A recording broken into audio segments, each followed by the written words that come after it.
करो, मुझे तुम्हारी पीठ पर उठा लो। मैं बहुत थक चुकी हूँ, इतनी धूप में चलकर नहीं जा पाऊंगी।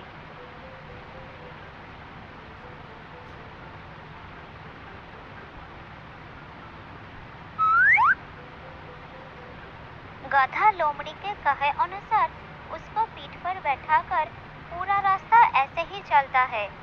थोड़ी देर चलने के बाद दोनों नदी के किनारे पेड़ के पास पहुंचते हैं, लेकिन वहां पर खाने के लिए कुछ भी नहीं था।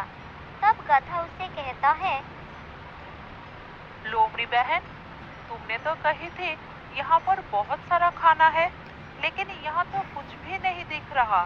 तुमने मुझे झूठ क्यों कही? देखो भाई, यहाँ जितना खाना था उससे कहीं ज्यादा इस जंगल में खाने वाले हैं। अब तुम यहाँ देर से आए तो मैं क्या कर सकती हूँ। अब मैं जा रही हूँ, मुझे बहुत सारा काम है। ये कहकर लोमड़ी वहां से चली जाती है और गधा ठगा सा महसूस करता रह जाता है। की क्या जरूरत थी? मेरे साथ नाइंसाफी हुई है। मैं महाराज शेर के पास जाता हूँ। गधा महाराज शेर के दरबार में पहुंचता है। महाराज दरबार में बैठे थे। तभी गधा उनके सामने गया और लोमड़ी के नाम लेकर शिकायत करने लगा। महाराज, आज एक लोमड़ी ने मुझे धोखा दी है। मुझे ढेर सारा खाने के लालच देकर मुझसे बहुत सारा काम करवाया है। मुझे आपसे इंसाफ चाहिए महाराज। वो लोमड़ी अपने आप को कुछ ज्यादा ही चालाक समझती है। वो हर रोज किसी न किसी जानवरों को धोखा देती है। तब महाराज शेर कुछ सोचकर कहते हैं, ये बात है। मैं पिछले कई दिनों से देख रहा हूँ कि मेरे पास कुछ लोमड़ी की शिकायत आ रही है, और ये भी कि बहुत जानवरों को इससे कष्ट हो रहा है। उस लोमड़ी को हमारे दरबार पे बुलाया जाए। राजा शेर के इतना कहते ही उनके सैनिक लोमड़ी को बुलाने जाते हैं। थोड़ी देर बाद लोमड़ी सर उठाए बड़ी शान से महाराज के दरबार में आती है। प्रणाम महाराज, आपने बुलाए मुझे। क्या मैं इसका कारण जान सकती हूँ? देखो लोमड़ी, तुम्हारे बहुत शिकायतें आ रही है। मैं तुम्हें चेतावनी दे रहा हूँ कि अपनी चालाकी का गलत प्रयोग करके इस जंगल के भोले भाले प्राणियों को परेशान करना बंद कर दो। अगर तुमने मेरी बात नहीं मानी तो मुझे तुम्हें इस जंगल से बाहर निकलना पड़ेगा। देखिए राजा जी, मैंने कभी इस जंगल में रहने वाले जानवरों को मूर्ख नहीं बनाया। वो लोग पहले से ही मूर्ख है, तो मैं क्या कर सकती हूँ। मैं तो बस उनसे थोड़ा बहुत मजाक करती हूँ, लेकिन अगर वो मेरे मजाक को सच मानकर बैठ जाए तो उसमें मेरा क्या दोष। और अगर मैं इन सब से ज्यादा समझदार हूँ तो इन्हें क्यों मिर्ची लगती है। लोमड़ी के बात सुनकर शेर राजा को सब समझ आ गया था।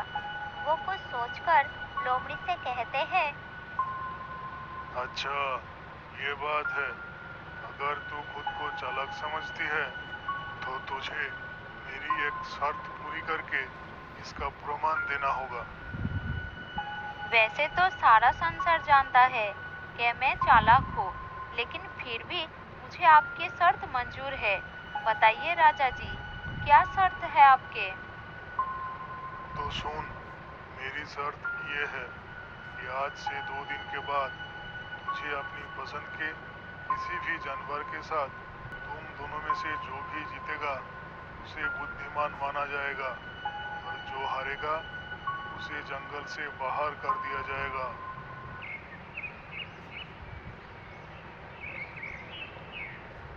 इस घटना के बाद 2 दिन बीत जाता है।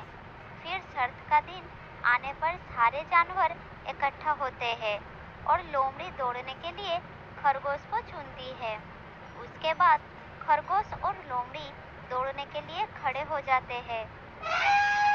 हाथी जोर से चिल्लाकर दौड़ शुरू होने का संकेत देता है और दोनों प्रतियोगी दौड़ने लगते हैं।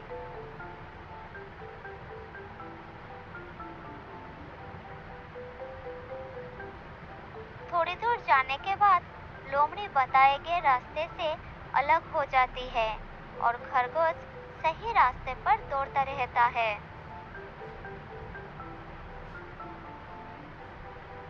तू तो खरगोश है, मोटी बुद्धि का है। मैं तो चली छोटे रास्ते से। तेरे पहुंचने से पहले ही मैं दौड़ जीत जाऊंगी और सब देखते रह जाएंगे। इतना कहकर लोमड़ी छोटे रास्ते से जंगल के बीचों बीच पहुंच जाती है और फिर वो एक बड़ा सा गड्ढे में गिर जाती है।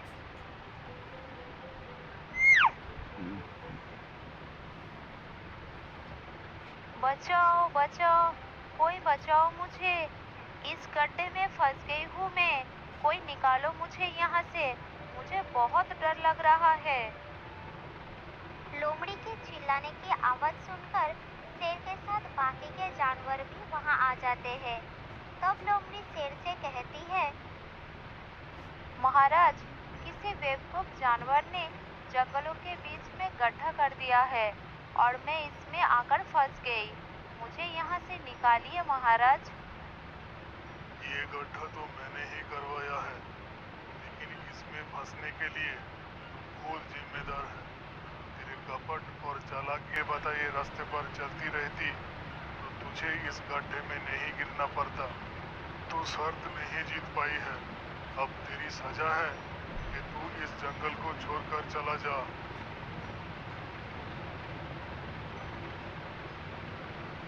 लोमड़ी को लकड़ी की मदद से बाहर निकाल लिया जाता है और वह अपनी गलती के लिए सबसे माफी मांगती है और जंगल को छोड़कर चली जाती है।